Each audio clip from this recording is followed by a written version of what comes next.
up, everybody? It's your girl Nia, the video gamer, and let's talk about E3.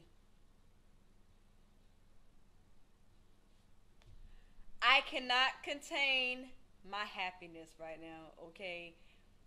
I'm just gonna talk about Nintendo today. I'll make a separate video for overall, but today I'm gonna be talking about Nintendo's E3. Holy crap!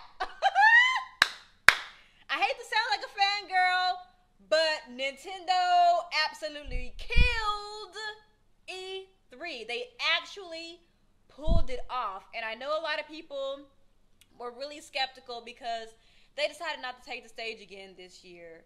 And instead, they decided to do the Nintendo digital event. And they decided to do the live Nintendo Treehouse for the 3 days that the show floor was open, and god dang, it was definitely successful.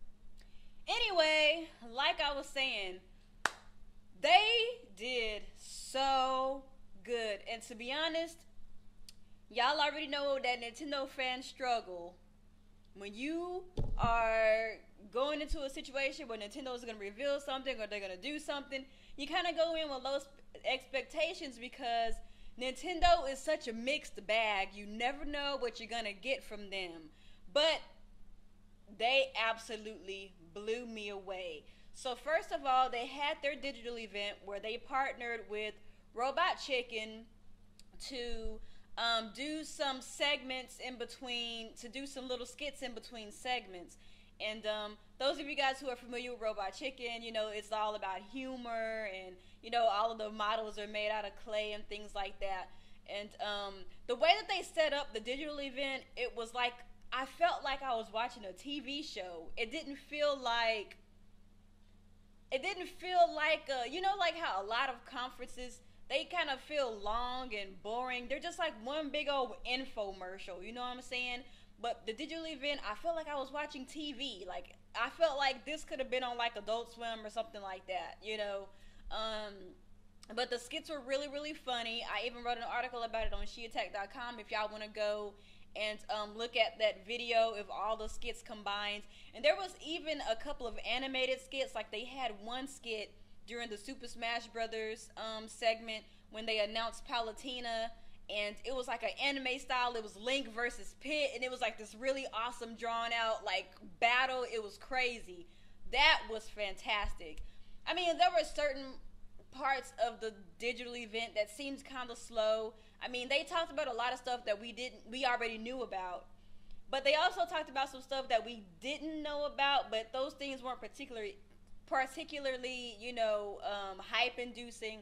Like, they talked about Kirby and the Rainbow Curse. Now, while I love Kirby and I think it's gonna be a good game, it was like, oh, okay, that's cool, you know, real cute, you know, whatever, you know, people are gonna buy it, they're gonna love it, but it wasn't nothing like wow, you know what I mean? They showed Zelda U, and Zelda U really surprised me because when they showed the initial tech demo, well, just to be clear, the tech demo they showed at E3 2011 was just a tech demo for the hardware. They even stated that the Zelda U, the official Zelda U, there was a chance that it wouldn't look like that, and they just did it just for the purpose of showing off the console, you know. But, you know, from when I saw that tech demo, I said to myself, I said, Lord Jesus, if this game does not look like the tech demo or close, I'm going to be so disappointed. I say they better not pull no Wind Waker type mess, even though I like Wind Waker, I like the art style, but I kind of also wanted them to kind of go with the more realistic, not realistic, because even the tech demo wasn't really realistic. It was a lot more stylized, I could say. I wanted something along those lines, but when they showed Zelda U, holy crap, my mouth dropped. I almost shed a tear. Y'all know I'm the biggest Zelda fan. I am the biggest Zelda fan, and Zelda is the reason why I'm a gamer. So when I saw Zelda U, holy crap, all them feels just kind of started rushing through my veins, man. It was so crazy. And then when freaking Aonuma snapped his fingers and they showed the worlds, and he was showing how, there's dips and valleys and mountains, and he was like, we wanted to make a Zelda that was truly, truly open world.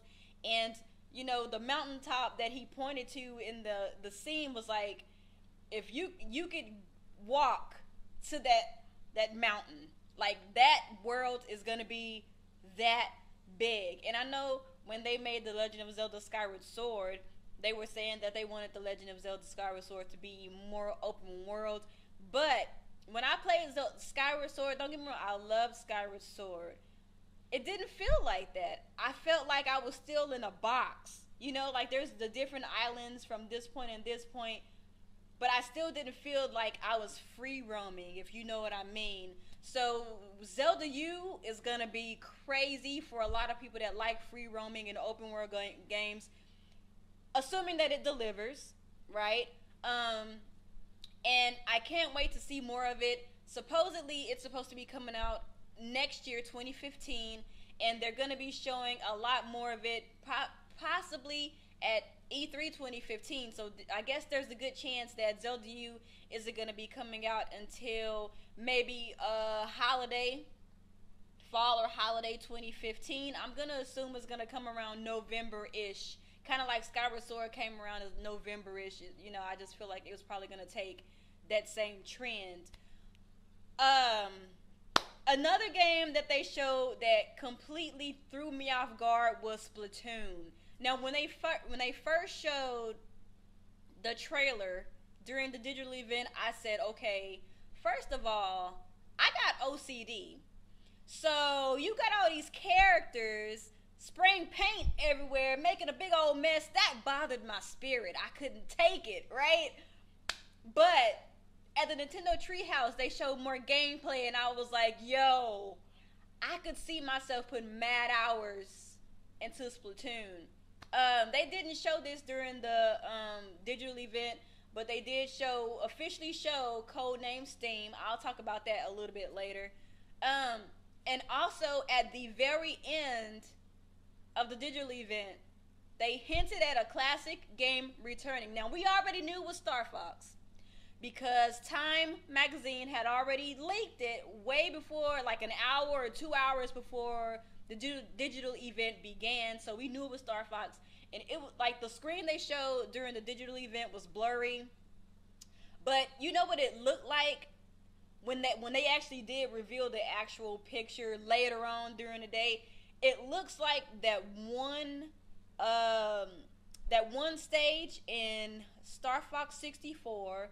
It's like the very first stage when you're in, I forgot the name of that place, and you're fighting that robot, and then, when he dies, he's like, my emperor, I failed you. It looked like that area. So that's pretty cool, but unfortunately, they didn't show any gameplay, but there is definitely a confirmation. Miyamoto has said many times that Star Fox Wii U is coming. The game is coming. But it wasn't ready to show this year, and we'll likely actually get our hands on it next year. It's supposed to come out in 2015. So I am excited. Like, when I was watching the Treehouse and then the digital event, it's like, wow, Nintendo is listening to people. Now, that don't mean you off the hook for the other stuff. Like I always say, the Wii U needs an update. We need a serious, real deal update, invites, game chat, the whole nine. We need it. At least the basics, you know what I mean? We still need that stuff. But as far as games, Nintendo showed they ass this year. Now, afterwards, after the digital event, they did talk about some more games like Devil's Third and Codename Steam. And they showed some other things, too, that I really can't remember off the top of my head right now. But the Treehouse was like the bomb.com. And then they showed the freaking tournament. Ooh, that tournament, though. I'm not a big Smash player, but that tournament was so hype. And like before the tournament started, they were panning the camera over the audience, and everybody was so hyped. There was crazy energy in that building, and even though I was watching it from my TV, I could feel that energy, and it just felt so good to see Nintendo themselves embracing the fans and doing something that we want. The tournament was a huge deal for a lot of people, and they invited like 3,000 fans to come out and watch it live. And even a lot of people on Twitter that I know for sure be hating on Nintendo was following that tournament, and they was hyped too. Like, it was crazy. Like, and it's crazy because on Twitter, all you could see on Twitter was Nintendo, Smash Bros, Splatoon, Star Fox. Like, Nintendo was all over Twitter on Tuesday. I mean, yeah, on Tuesday it was unbelievable. Like, as a Nintendo fan, what I experienced this E3 is a Nintendo fan's dream. And there's a couple of people who aren't even Nintendo fans that were like, whoa, Nintendo actually did it. They actually pulled it off. They didn't have a conference, but they were definitely present. They were definitely there. And they're even in the talks about where they mentioned that they want to do it again. They want to keep doing things like this. And Reggie was like, at the tournament, they want to keep doing things like this. So I don't know if next year they're going to do another Smash Bros. Tournament, since Smash Bros. Will be officially out and people have a chance to get their hands on it. But I don't know what they're going to do. But I can honestly say without a doubt that this is one of the best E3s for Nintendo in a very long time. Probably the best E3 since E3 2010. It's probably the best one since 2010, no lie. It was so good. And like, the people who worked for the Nintendo Treehouse were so chill and so down to earth and funny, and I kind of got attached to them. I know it sounds crazy, but I kind of got attached to them because, we have been watching these people for 3 days straight. Gameplay after gameplay after gameplay. It wasn't no trailers, it wasn't no CGI stuff, it wasn't no bull crap. Straight up games and straight up gameplay. People who have had their hands on the game, talking about the game, the mechanics of the game, the backstory behind these games. It was the most immersive experience ever. For real, for real. And y'all know I'm the biggest Nintendo fan ever, but I came in with low expectations, and they blew my mind exponentially. And oh yeah, one game I forgot to talk about, Devil's Third. So they actually showed gameplay of Devil's Third. Now, I'm not gonna lie, I'm not really a big fan of, I don't want to say dude bro games because that's kind of stereotypical, but like the bloody, gory games, I'm not really a fan of those.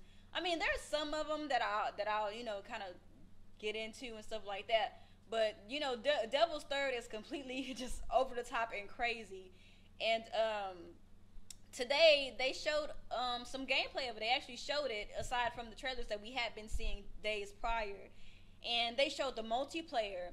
Now, the multiplayer looks really, really fun. The single player is like, maybe. But the multiplayer looks really, really good. It kind of like doesn't take itself too serious. I think that's probably why I don't like it. Like there's like chickens, and like you can have a costume, and one of the costumes was like a stack full of boxes. It's like a humanoid box stack. It's crazy. And one of them has like a kitten face and like a big buff body. It's real funny. So and also in the multiplayer you can customize your base. And that kind of really appeals to me because those of you guys who watch my channel and kind of know me a little bit from my tweets and Facebook and stuff like that, y'all should know I'm a big Starhawk fan. Like, Starhawk is one of my all-time favorite games on the PS3, and one of the reasons why is because of the customizability and the strategicness, if you will, of the game. And Devil's Third seems to have a little bit more of that, and it seems like a game that I could play with my friends and have a good time. So the only thing about the game though was like it looks mad unpolished, and from what I remember them saying is that Devil's Third was a project that Valhalla Games were working on under the umbrella of THQ. And y'all know, since THQ died, that project was on the brink of death. And they went to Sony and they went to Microsoft and they were like, nah. They went to Nintendo, they struck gold. Nintendo's helped funding the game, and the game is being realized on the Wii U. So I hope that they polish it to make it look more appealing to people, because to me, I feel like that could be off-putting a little bit, because the game does look very rough. You can tell that it was definitely an old PS3 360 game. But, you know, if they give it a little spit shine before they release it, they might be all right, you know. But I don't know how well it's going to sell, because it doesn't really seem like everybody's cup of tea. You know, everybody's not really into the over-the-top, gory, you know, just crazy stuff like that, especially on the Nintendo systems, because we haven't seen a game like that in a very long time. You know, you got a lot of new consumers, you know, that came in with Nintendo during the Wii era and stuff like that. So it's going to take a little bit of time for people to kind of adjust to that style of Devil's Third. But also, Codename Steam. Ooh, holy crap, this game looks so dope. It's a hodgepodge of genres and art styles. It is like, it's crazy. So it's like a turn-based game with action and shooting influence, and the style is steampunk / American comic book, and it's in London. The setting is London, but the theme is very American. It's so weird, but it works. And so they showed some gameplay of it today. Oh, it's coming out for the 3DS, by the way. They showed some gameplay of it, and I'm sold. That game looks too crazy for me to pass up. But definitely, throughout the whole Nintendo E3 event, I'm gonna have to give Best of Show to Splatoon. That game blew me away. That game truly, truly blew me away. But one thing that I took away from this conference as a whole is that we got an iconic franchise in Zelda U. We got 2 new IPs in Splatoon and Codename Steam. We got a confirmation of a returning franchise in Star Fox. And we got a third-party exclusive for the Wii U. I feel like they did pretty damn good. And I can't wait until next year. I hope they continue on the same path. And I'm just excited. I'm really excited. I hope that Nintendo gets to a point where they are truly where they should be. As long as they keep doing what they're doing and listening to the fans and kind of giving us a little bit more of what we want, they'll be good. They'll be good. But I'm on cloud 10 right now. Like, I'm happy. Everybody's all like, E3 was okay, it's whatever. But me, I'm good. I mean, I saw a lot of good stuff from Sony and Microsoft too, but I wanted this video to be specifically about Nintendo. So that's all I gotta say, y'all. I'll talk to you later. Peace.